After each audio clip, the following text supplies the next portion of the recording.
Hi guys, it's another day. So today is the day we're gonna review my buddy's 51. We're gonna head on over there right now, and guys, this thing's awesome.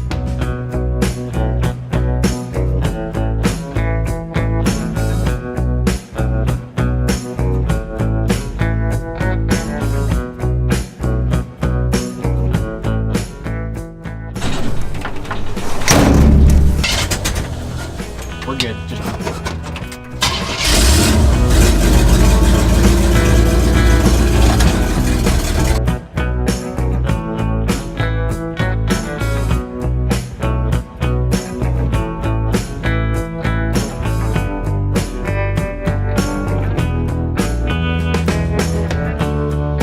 Hi guys, so we came out to this exclusive spot. This is Jordan Case. We actually used to work together when I moved to Norman. I was so clueless about anybody here. He was really the only friend I ended up really friending. I thought his car was really stupid whenever we first met, so I started asking him questions about it because I thought he was some kind of like dweeb that just put some stupid knockoff carbon wing on a BMW and a couple of, you know, knockoff work wheels.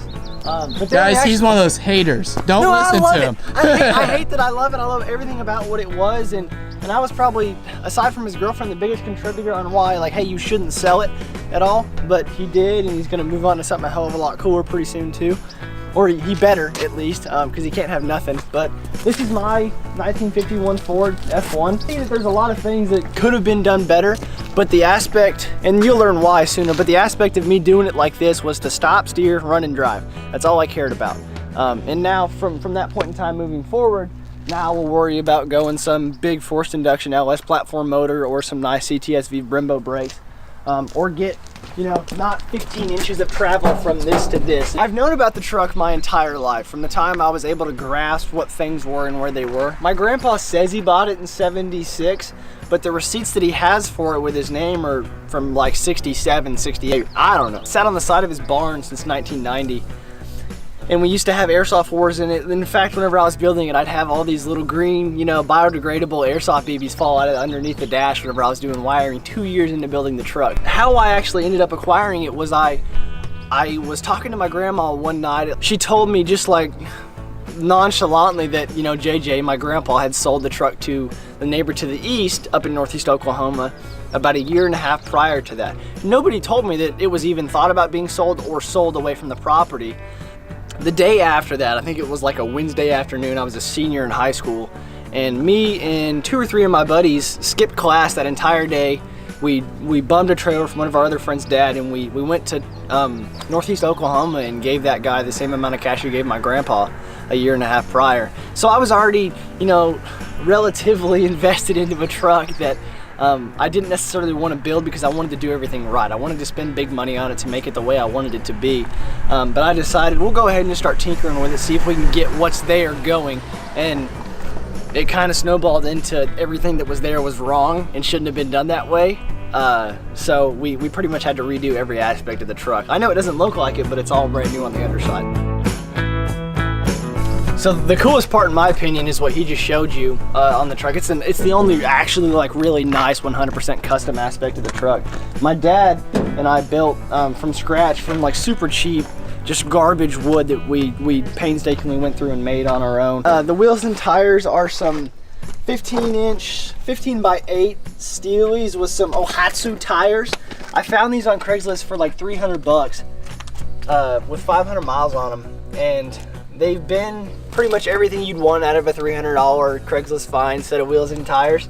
As far as the brakes go on the rear, it is the original axle with new gears in it, but I redid all the brake components, the drums in the rear. As far as the front brakes go, I did do a Speedway Motors, it's like a 70 to 81 Impala style caliper. It's a big single piston. It's like a 46mm single piston, and all they are just a couple of adapter brackets to that front dead axle, and it works relatively well. It's like a $500 kit, you know, so the whole idea of this whole system truck wise was to make everything as cheap as you possibly could to get it to stop, steer, run, and drive. So the braking, it's still a manual brake system, and it's really kind of sketchy, to be completely honest with you. So I think in the next few weeks I'll order a master cylinder, which is actually, oddly enough, it's placed on this truck from the factory under the bed, or under the cab right here, about 4 more inches that way. So it's not at all the way you should do it. So I'd really like to move to a little bit different unit. As far as motor goes, it is a 51 Ford. But I knew if I was going to build a Ford product, it was going to have a GM motor in it. So it's a 73 model small block. It had a 2-barrel on it whenever I bought it out of Dallas for $300, and then it has a 2-bolt main as well. It's bone stock. I haven't touched this motor in any way, shape, or form. It's not necessarily the hoppiest thing in the world, but I have a street bike for that if I want to go fast. As far as cooling goes, I did spend some decent money on a nice dual-core aluminum radiator from Speedway, and then I did do dual electric fans that work pretty well. And as far as trans go, it just has a turbo 350, and the coolest part about the whole engine bay, which he just showed you, is the Aquafina water bottle. So as far as powertrain goes, it's reliable. It'll start right off every time I want to use it. It makes me feel good in my heart because it's GM powered in a Ford truck. For the interior, well, we can talk about the tint first. I actually met you through window tinting whenever I was doing it for a dealership before I started actually working at that dealership. Yeah, it feels like it was so long ago. But it really does. It was only like 6 or 8 months ago whenever I stopped working with you, yeah. But as far as tint goes, we left the registration sticker from 1990 on it. So I think that looks pretty solid. And then it's got 20% on the windshield and then 5 on the doors and back. Now, you'll see like right here that it has looks like a really bad tint job, but it's actually bubbling up inside of the glass. It's a dual pane glass from the 50s. It is original too, and they come out pretty. That's one of my favorite things about these cars, because they didn't have necessarily air conditioning, but these windows tilted to blow air inside. And it's awesome. And they also have this scoop right here that lifts up. It kind of reminds me of like a GT3 like roof to scoop in the air. It is awesome. That's one of my favorite things about this truck. It is a pretty cool aspect, and you can control how much it's open or not open, so you can have a decent amount of air conditioning. It's really not bad. Technology has changed that game with AC, heaters, and everything. It's mind-blowing. That's how we get our AC. And then as far as the interior goes, it's not 100% done yet. I have the cooties looking shifter that was in it whenever I bought it, and I haven't finished tucking wires or anything like that. As far as the fuel cell, I went with an OE replacement that sits in the cab, which is also really sketchy. Probably not the way to do it, but it was the cheapest alternative to what I had previously. Nothing turns heads like what this truck does. Take that back. No. You need a ride in my old car. No, I have. All I'm saying is, some people hate your car. You may turn heads, but everybody loves this. You know what I'm saying?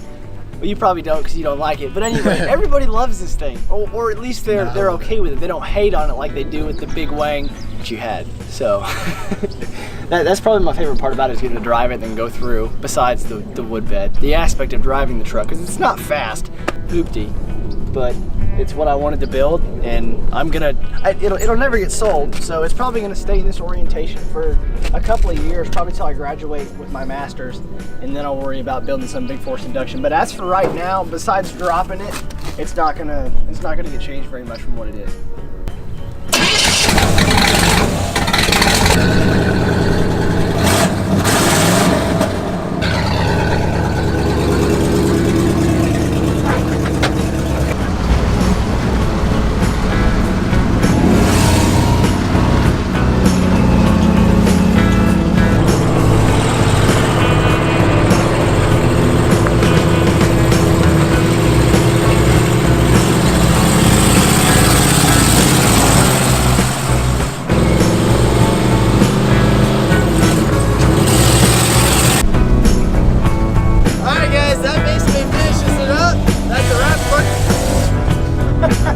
We're gonna go ahead and go get some food, and I'll see you guys next time.